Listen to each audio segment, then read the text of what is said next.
Most people believe that wealth is the result of luck, privileged connections, or simply working harder than everyone else. They look at millionaires and billionaires and assume they possess some genetic advantage or a secret map to hidden treasure.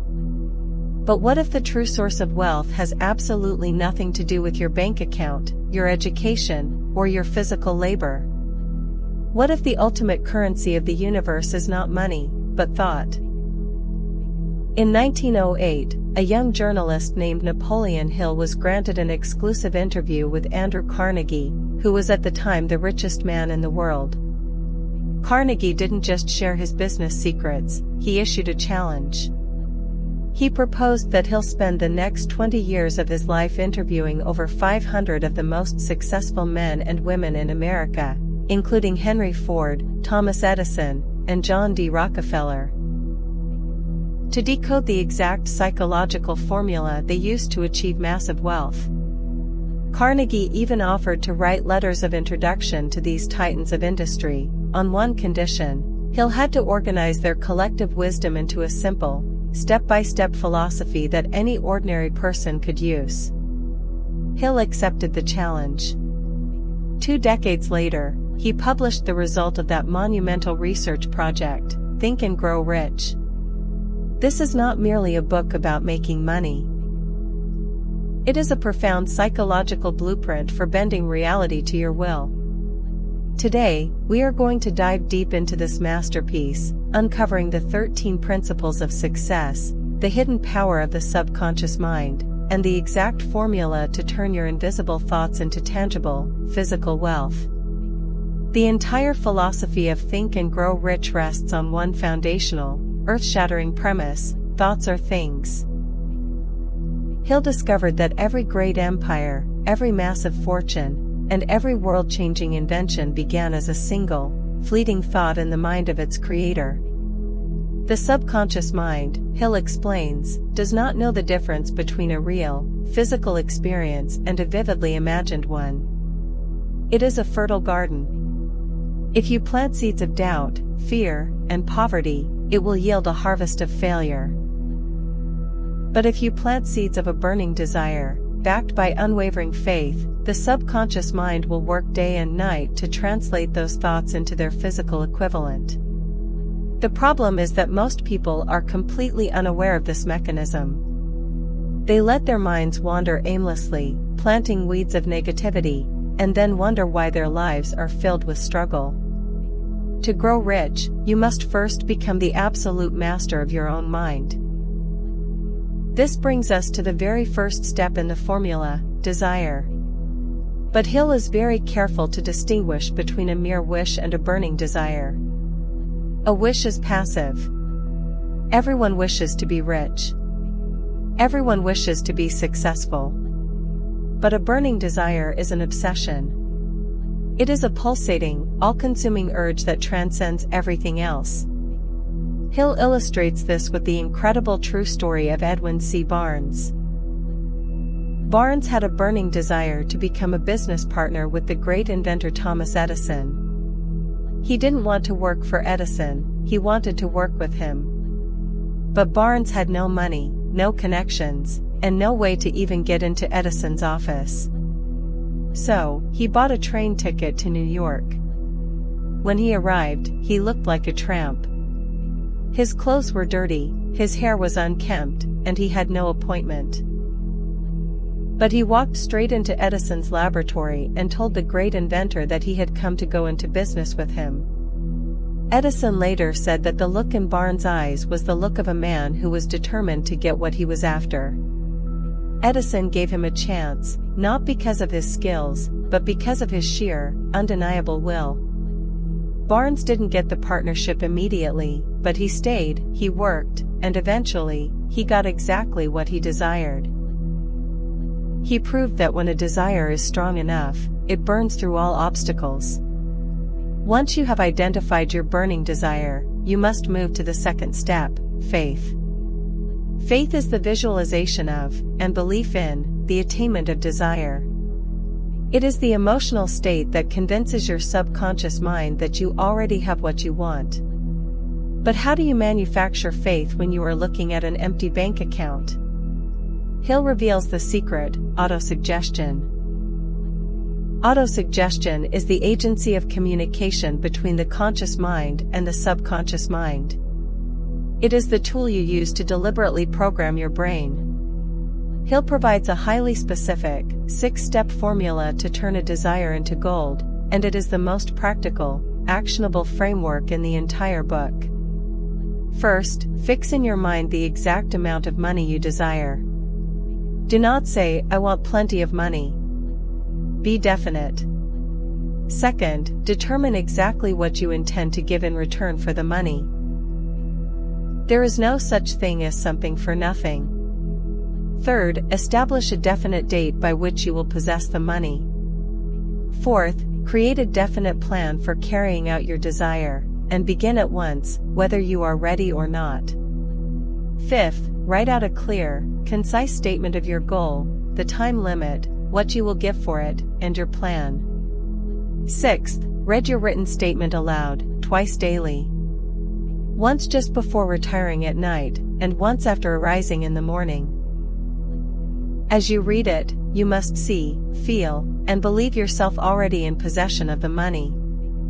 You must trick your subconscious into accepting this new reality.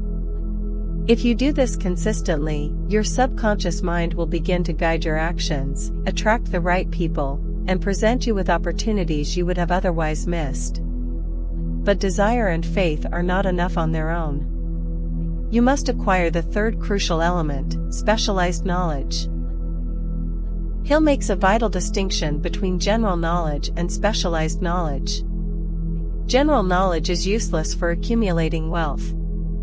You can know the history of the world, the capital of every country, and the plot of every classic novel, but it will not make you rich. Wealth comes from specialized knowledge, knowledge organized and intelligently directed toward a definite end. Hill uses the famous story of Henry Ford to prove this.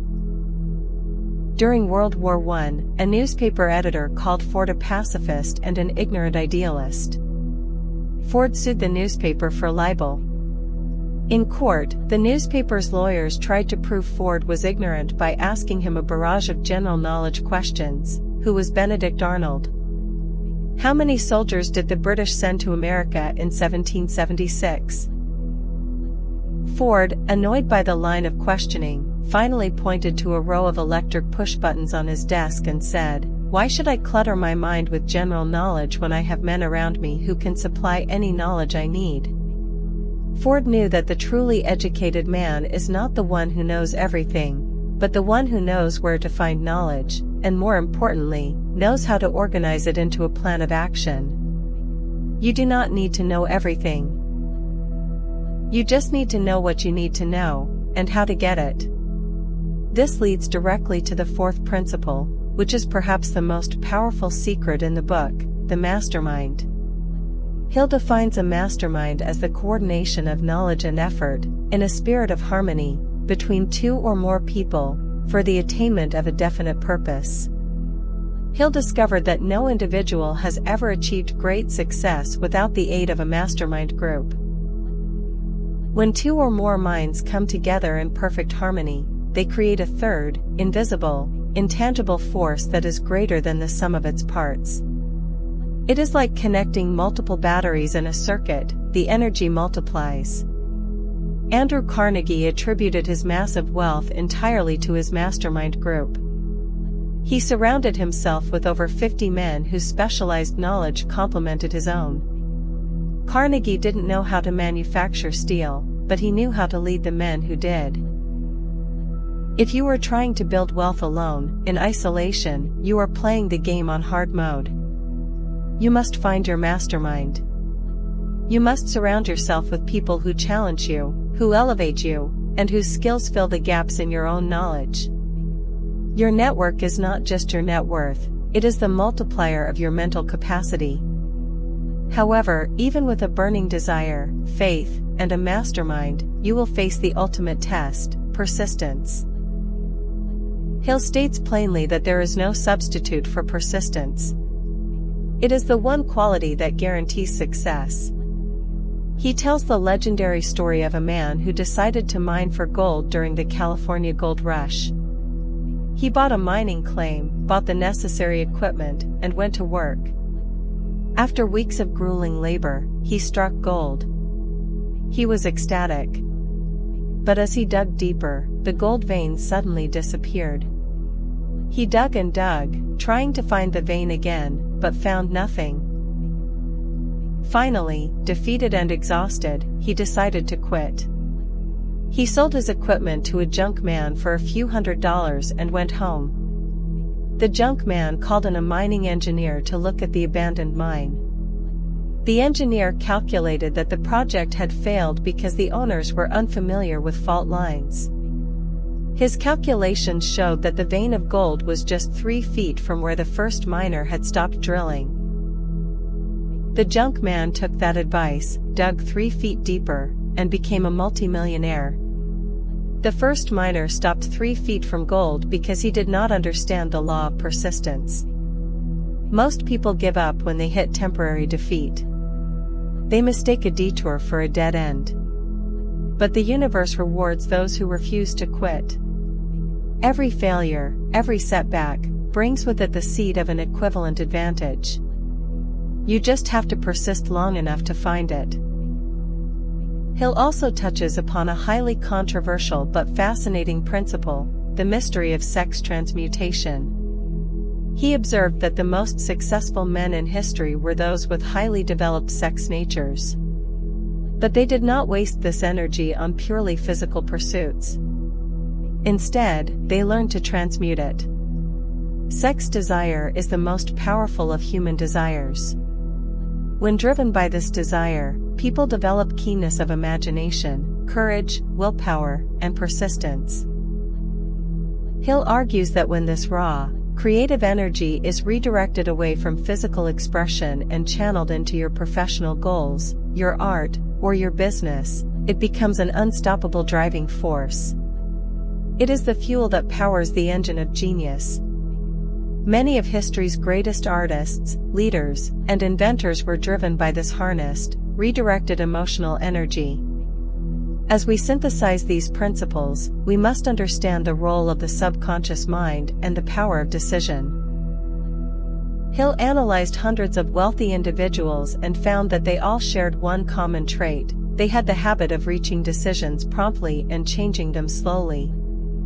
Poor people, on the other hand, reach decisions very slowly, if at all, and change them quickly and often. Procrastination is the opposite of decision, and it is a common enemy of success. When you make a prompt decision and stick to it, you signal to your subconscious mind that you are in command. You stop drifting. Drifting is the silent killer of dreams. The person who drifts through life, letting others make their decisions for them, will never accumulate wealth. You must take the helm of your own ship. Finally, Hill reveals what he calls the secret. Throughout the book, he mentions that the secret is never explicitly named, but it is handed to the reader on a silver platter if they are ready to receive it. The secret is this: you are the master of your fate, because you are the master of your thoughts. The universe is entirely neutral. It will give you whatever you demand of it through your dominant thoughts.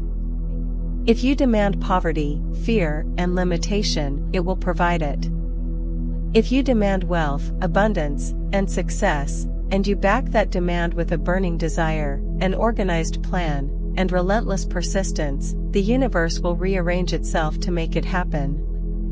Think and Grow Rich is not a magic spell. It is a rigorous, demanding psychological discipline. It requires you to take absolute, radical responsibility for every thought that enters your mind. It requires you to starve your fears and feed your faith. It requires you to build a mastermind, to persist through the darkest valleys of temporary defeat, and to never, ever accept the reality that is presented to you if it does not match the reality you have built in your mind. The principles Napoleon Hill uncovered 80 years ago are just as true today as they were when he interviewed the titans of the industrial age. The tools have changed, the technology has evolved, but the human mind remains exactly the same. The power to create wealth is not in the economy, it is not in the stock market, and it is not in your employer's hands. It is in the space between your ears. Thank you for joining this deep dive into the psychology of wealth.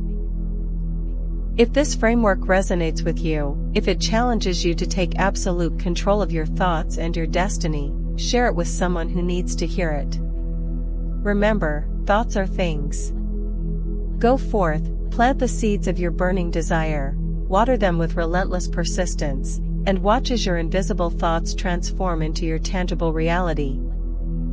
If you enjoyed this book, please let me know in the comments. I'd also love to hear what book you'd like me to summarize next or what type of books you're interested in. Your suggestions help shape this channel, and I'll do my best to bring you the content you want. Thank you for subscribing to Raw Books. Your support means a lot.